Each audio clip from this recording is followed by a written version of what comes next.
pesan DM yang melalui WhatsApp kepada saya yang bertanya tentang masalah Tunaiku. Dia ini mempunyai pinjaman sebesar 20 juta yaitu di Tunaiku. Jadi kita pinjam 20 juta, ibaratkan kita ini bayar dengan 40 juta. Wow, mantap banget ya semuanya. Nah, jadi dia ini melakukan seperti ini ya. Dia melakukan pinjaman sebesar 20 juta di Tunaiku selama 18 bulan. Total cicilan yang saya ini 1,5 juta lebih ya. Wow, mantap banget ini ya. Nah, dia ini sudah masuk cicilan ke 12 kali. Posisi dia ini sekarang kerjanya di PHK. Ya. Lalu apa ya Bang resikonya kalau misalkan kita ini sudah nggak sanggup lagi? Jadi seperti ini ya, kita pinjam di Tunaiku itu tanpa jaminan ya, tapi jaminannya cuma modal KTP saja. Jadi kalau misalkan kita sudah tidak sanggup bayar lagi, dan posisi kita ini sudah benar-benar, kita ini sudah tidak bekerja ya, dengan rincian di PHK.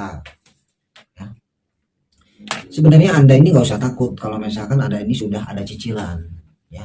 Selagi Anda pertamanya benar mempunyai cicilan, Anda ini jangan takut ketika Anda mau masuk 1 bulan, mau masuk 2 bulan cicilan ya, atau mau masuk 3 bulan, bahkan 12 bulan. Anda ini jangan takut ketika Anda ini sudah tidak mampu bayar lagi ya. Terus kemarin dia bercerita ada penangguhan juga Bang, katanya penangguhan. Anda ini jangan sampai tergiur dengan penangguhan Tunaiku. Percuma kalau misalkan Anda ini mengajukan penangguhan yang ada hutang bukannya lunas tapi malah hutang Anda ini bertambah. Dan biasanya penangguhan itu biasanya cicilan yang kita lakukan setiap bulannya itu 1,8. Nah, itu akan dijadikan 900. Jangan sampai tergiur dengan restrukturisasi ataupun penangguhan. Biar cepat lunas tapi malah bertambah hutang kita. Nih, hati-hati ya masalah jebakan sistem yang seperti ini. Biasanya ada dari leasing ya, dari leasing juga ada yang seperti ini. Nah, hati-hati Anda ini ketika mengajukan pinjaman di aplikasi lain ataupun di leasing lain ya, ini permainan. Jadi solusinya seperti apa? Kalau misalkan Anda ini sudah tidak sanggup bayar lagi ya, ya udah Anda ini bicara apa adanya. Pekerjaan Anda ini saat ini sedang di PHK.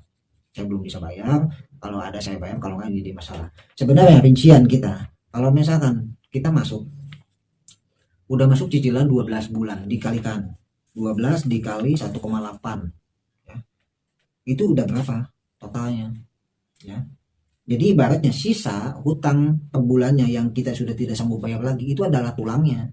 Jadi nggak masalah sebenarnya. Mau Anda mau cicilan masuk 1 bulan juga nggak jadi masalah. Kalau misalkan Anda ini sudah tidak sanggup bayar nggak jadi masalah. Nggak ada jaminan kok, ya nggak ada jaminan. Misalkan jangan takut ketika Anda ini diancam akan dibawa ke pengadilan. Silahkan saja kalau misalkan sanggup. Sekarang logikanya seperti ini ya. Kalau misalkan kita punya utang 20 juta, kita sudah bayar nih 1,8 misalkan per bulannya. Nah, sekarang dia ini mengancam kalau misalkan tidak bayar akan dibawa ke pengadilan. Ini kalau misalkan kita pinjam 20 juta, jangan pernah percaya ketika Anda ini diisukan, diancam akan dibawa ke pengadilan. Karena ke pengadilan itu nggak gampang, ya, nggak gampang sama sekali. Tenang, jaminan tidak ada kita, ya, jaminan tidak ada. Modal cuma dipoto KTP doang. Pengadilan itu memang nggak bayar. Emangnya ke pengadilan itu gratis, ya? Emangnya bayarnya murah? Itu belasan juta ke pengadilan. Jangan main-main masalah dengan pengadilan. Makanya ada orang juga ini ya, ketika ada utang pinjau 1 juta, 2 juta, Anda ini akan dibawa pengadilan, Anda ini akan dipidanakan. Mustahil kalau misalkan ada seperti itu. Lihat, Anda silakan cari di Google maupun dimanapun, ada nggak kasus orang yang gagal bayar pinjol itu dipidanakan? Saya jamin 100% tidak ada. Menjarakan punya utang 2 juta bahkan 20 juta itu rumit biasanya. Mau dapat apa gitu. Saya sudah mengurusi banyak orang ya, masalah ada jaminan, ada nggak jaminan juga ada juga yang seperti itu ya. Jadi tugasnya ketika saya berhadapan dengan mereka ya, bahwa dia akan dibawa ke pengadilan, rumahnya akan diplang, sekarang itu nggak mau ya seperti itu. Bahkan ketika saya ajak mediasi, kita pancing mediasi supaya dia ini datang. Ketika dia datang itu malah sopan-sopan semua. Ketidakmampuan kita untuk membayar lagi, Anda ini jangan pernah Anda ini takut. Hadapi saja ya. Apalagi kalau misalkan Anda ini sudah masuk 12 bulan, itu ditambahkan saja. Berarti utang kita ini sebenarnya udah lunas. Jadi kalau misalkan ada ancaman kita udah masuk 12 bulan tapi dia ini masih menagih, dia ini masih mengancam, jangan dibayar. Ya. Anggap saja sudah lunas. Jadi dia nggak ada gunanya lagi untuk menagih. Kalau memang uang sudah tidak ada, jangan sampai memaksakan ataupun Anda ini sampai menjual barang ataupun aset Anda ya, semacam kayak motor di dalam rumah kita dijualin untuk menutupi seperti itu. Jangan sampai seperti itu. Ya, apalagi kalau misalkan cicilan kita ini sudah telat. Ya, dendaan semakin jalan. Tahu sendirilah tunaiku ini. Ini benar-benar bunganya aja hampir 50%, ya, pinjam 20 hampir 40 juta. Bayangkan kalau misalkan kita menutupi, itu ribanya ada udah gede, ya. Jangankan kita memang menghormati, kita juga menghormati sistem dari sistem. Tapi kalau misalkan sistemnya berlebihan mengambil keuntungan itu, nah itu adalah pekerjaan Yahudi yang seperti itu. Jangan takut, Anda ini pinjaman ke Tunaiku, cuman data KTP doang, itu pun cuma dipotokan doang. Jadi jangan takut. Yang masalah misalkan Anda ini diintimidasi seperti itu. Jadi hadapi aja, nggak usah mesti panik. Justru kalau misalkan kita lemah dan mengikuti sistem mereka, nanti kita yang akan terjebak terlalu jauh. Hati-hati dengan masalah sistem yang seperti itu, ya. Jadi jangan, kita harus punya sistem sendiri. Ini sistem kita, ini sistem dia. Jadi jangan sampai kita mengikuti sistem mereka, tapi yang kita ikuti itu adalah sistem kita. Isiannya sistem kita itu apa sih? Sistem kita itu, nah, kalau misalkan kita sudah bayar 2 bulan, 3 bulan, nah itu sistem kita. Itu kan kita sudah tidak sanggup lagi bayar.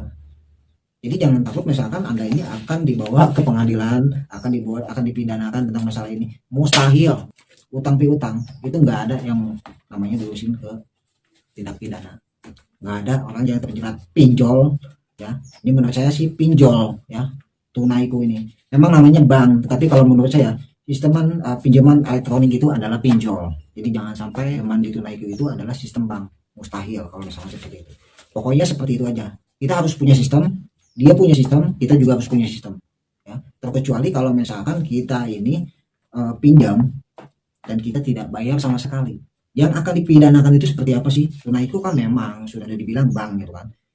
Yang bisa dipidanakan itu ketika kita ini mengajukan pinjaman, ya, kita memalsukan identitas ataupun kita menggunakan identitas orang lain dan kita ini pergunakan lagi, ya. Kita pergunakan tanpa orang itu tahu. Nah, itu akan ditindak pidana. Tapi kalau misalkan Anda sudah tidak sanggup lagi untuk membayar hutang, sedangkan Anda ini sudah membayar 1-3 bulan, bahkan 12 bulan, jangan pernah Anda ikutin sistem mereka. Kalau misalkan Anda sudah tidak sanggup lagi, udah tidak sanggup lagi, biarkan dia mau berkunjung ke rumah, silakan, hak dia. Ya, yang jelas kita sudah bicara baik-baik. Tapi kalau misalkan ada tindakan yang kurang tidak menyenangkan, nah itu bisa Anda laporkan, bisa Anda rekam sebagai bukti. Nah, itu bisa kita laporkan. Nah, seperti itu cara menghadapi ancaman debt collector, intimidasi, atau dia berkunjung ke rumah. Jadi Anda ini jangan pernah takut yang namanya debt collector. Satu, sama debt collector itu tugasnya untuk menagih saja, ya.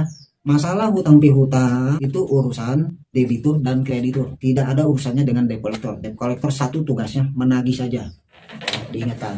Semoga ini bisa menjadi motivasi Anda.